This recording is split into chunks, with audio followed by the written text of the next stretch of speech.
بسم اللہ الرحمن الرحیم۔ یہ ایک دو سوال کرتے ہیں کہ فجر کی سنتیں کب پڑھنی چاہیے؟ تو بھائی پہلے تو فجر کی سنتوں کی اہمیت اپنے ذہن میں بٹھائیں۔ فجر کی دو سنتیں ہیں، یہ بہت اہم ہیں۔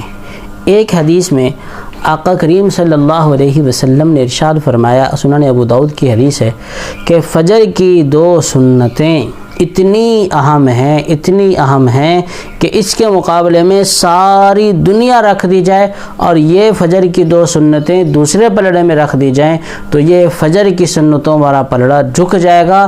ساری دنیا کی نعمتیں، ساری دنیا کی جائیداد، ساری دنیا کے ہیرو جواہرات، ساری دنیا کے سونا چاندی، یہ سب کے سب ہیچ ہیں، لیکن فجر کی دو سنتیں ان سب سے اعلیٰ ہیں۔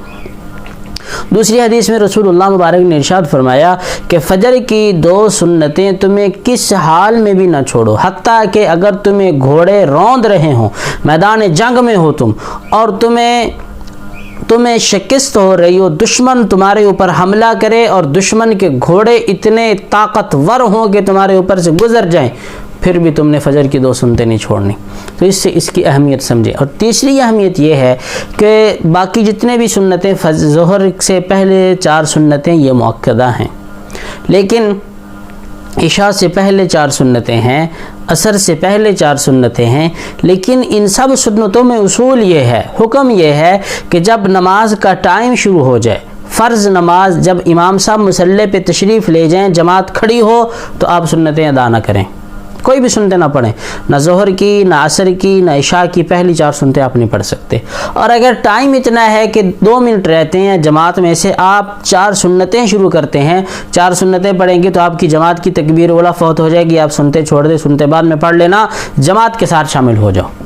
لیکن فجر کی 2 سنتیں اس سے زیادہ اہم ہیں۔ فجر کی 2 سنتوں کے بارے حکم یہ ہے کہ اگر تم نماز میں مسجد میں تشریف لائے اور امام صاحب جماعت میں کھڑے، جماعت میں انہوں نے 1 رکعت مکمل کر لیے، اب تمہیں غالب گمان یہ ہے کہ اگر میں فجر کی سنتیں پڑھ کر میں امام صاحب کے ساتھ شامل ہو جاؤں گا، اتحیات تک پہنچ جاؤں گا، اتنی بھی اگر تمہیں گنجائش ہے، تمہارا آئیڈیا ہے، تو تب بھی فجر کی 2 سنتیں لازمی پڑھو، فجر کی سنتیں نہ چھوڑو۔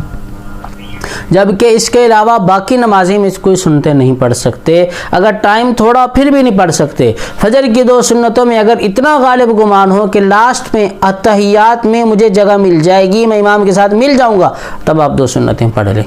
تو یہ سنتیں آپ اس جگہ نہ پڑھیں جہاں آپ آواز آ رہی ہے، آپ اس سے ہٹ کر پڑھیں۔ بہتر تو یہ ہے کہ گھر سے فجر کی 2 سنتیں پڑھ کے جائیں۔ اور پھر اس کی 5ویں اہمیت یہ ہے کہ فجر کی 2 سنتیں اگر جب آپ فجر کی نماز رہ جائے تو ان فجر کی نماز کی آپ قضا کرتے ہیں، تو اگر زوال سے پہلے قضا کریں تو اس وقت فجر کی 2 سنتوں کی بھی قضا لازمی ہے۔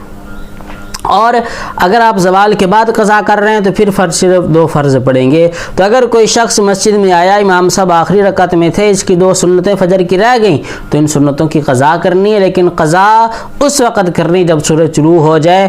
فرض نماز کے بعد، فجر کی نماز کے بعد آپ نہیں پڑھ سکتے، نہیں قضا کر سکتے، قضا تب کریں گے جب سورج طلوع ہو جائے گا۔